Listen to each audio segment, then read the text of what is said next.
the hand of fate, Prime Minister, on the last occasion you were here. It was a happy mood. You know, President Chavez really instilled that kind of passion and commitment to causes and to dealing with the dispossessed, trying to bring equality of treatment to all, trying to uplift those who needed help. Today I see in Caracas, as I'm here, arriving here, you could see a very somber mood. There's a very somber mood, reflecting a nation in mourning. And we too from Trinidad and Tobago, we offer our sympathies, our condolences to the people of Venezuela, to the government of Venezuela, and of course to the family of President Chavez. I mean, if you remember last time when we were here, and we came into the CELAC and we were introduced, President Chavez warmly embraced us as he embraced Trinidad and Tobago.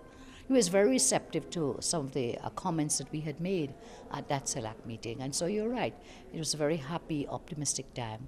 Today is a down time here, but I know the people of Venezuela are resilient and they will rise.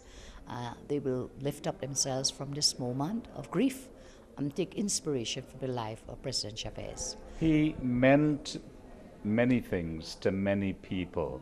Specifically, if we had to look at Caracas, what did he mean for the region? You know, he was a friend and ally of the Caracas.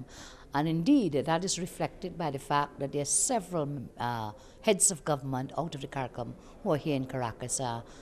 Prior to my arrival, I'm advised that maybe the majority of Caracas leaders have turned up here in Caracas in this very painful moment for the people of Venezuela. So yes, he was a friend and ally of the Caracas. And indeed, we look forward to continued relations. You know, this year, Gideon, we celebrate 50 years, Trinidad and Tobago, of diplomatic relations with Venezuela. And we look forward to continued relations with Venezuela. We have a lot in common. We share the same Caribbean Sea. We share the borders. In fact, Venezuela is so close to us. And indeed, many of our families are here. I've mentioned before and I repeat. My mother-in-law, who has now passed away, but last time I was here, she was very much alive. My brother-in-law, they live here with their children. And that's not just my family. Many families have very close links with Venezuela.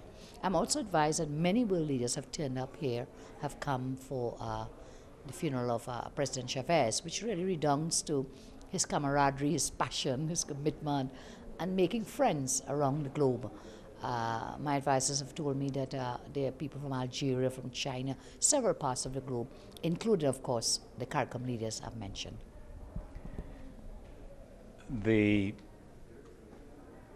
dream of uniting Latin America and the Caribbean was partially realized in the creation of CELAC, which he masterminded and played a very significant role. Now, in the absence of that Chavismo voice, where do we see it going?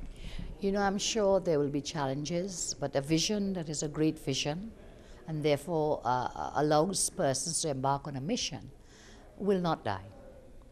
If you have a vision that is good for the region, that vision will not die. And that means for us here in the region, from the Caracas, from the other CELAC countries, the mantle rests upon our shoulders to take it forward.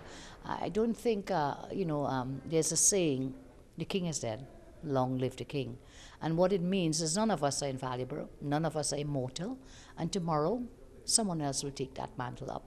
But the dream that you spoke of and the commitment I saw at the inaugural meeting of the CELAC when we were last year, that will continue and will be part of his legacy. It reminds me very much of former President Robinson with the International Criminal Court. That was his dream, that was his vision. And even when he stepped out of the crease, as it were, that continued and continues until today. We see Justice Kamla, for example, who will be our president-elect, who is our president-elect.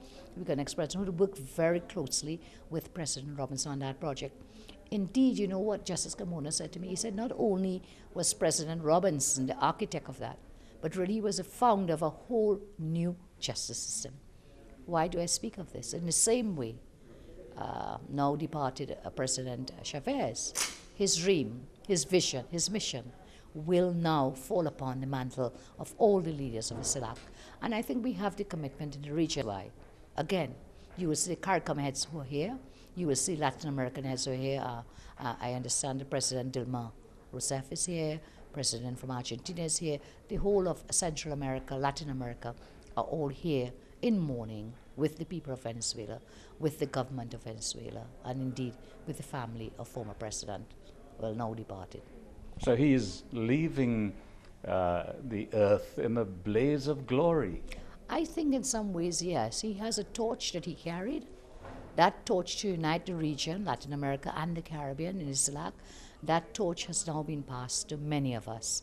And just for us now to pick up that baton, or torch as you would call it, and take it forward.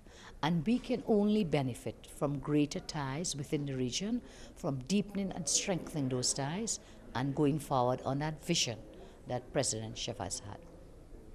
I thank you very much. Thank you. That the Prime Minister of Trinidad and Tobago is here is testament to the solidarity and the friendship shared between Venezuela and Trinidad and Tobago.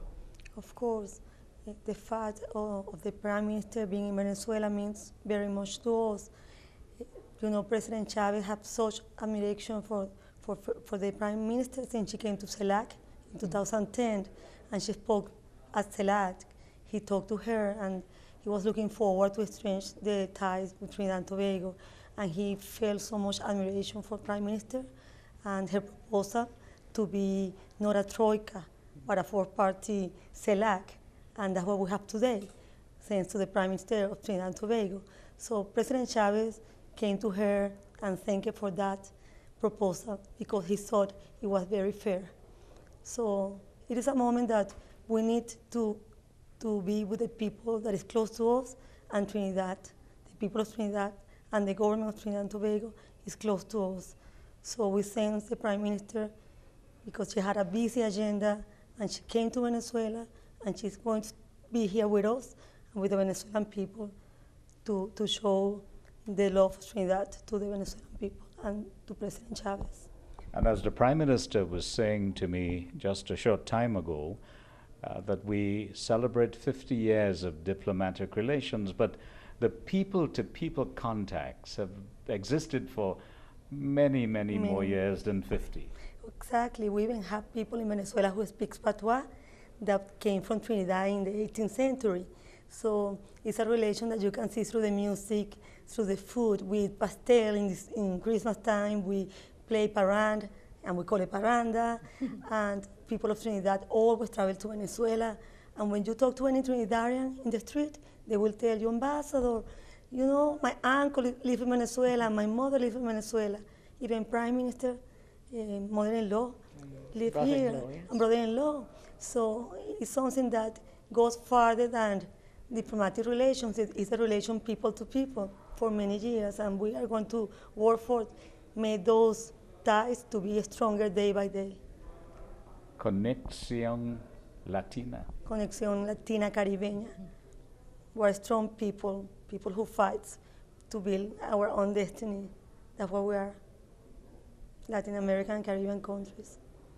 Prime Minister, any comments? You know, we want to thank Her Excellency for the hospitality from her government and the people of Venezuela as we share in their sorrow at this point in time. Ambassador, we met in Port of Spain, and Ambassador will tell you the outpouring of grief out of Trinidad and Tobago as well. She experienced that. And she's very right. We have, above diplomatic ties, we have family ties, and ties that bind us and bond us together. Ambassador, we look forward to continuing relations with your country, and we thank you very much Thank you, for Prime your Minister. hospitality as we mourn with you in this time, in your hour of grief. Thank you so much. We know that.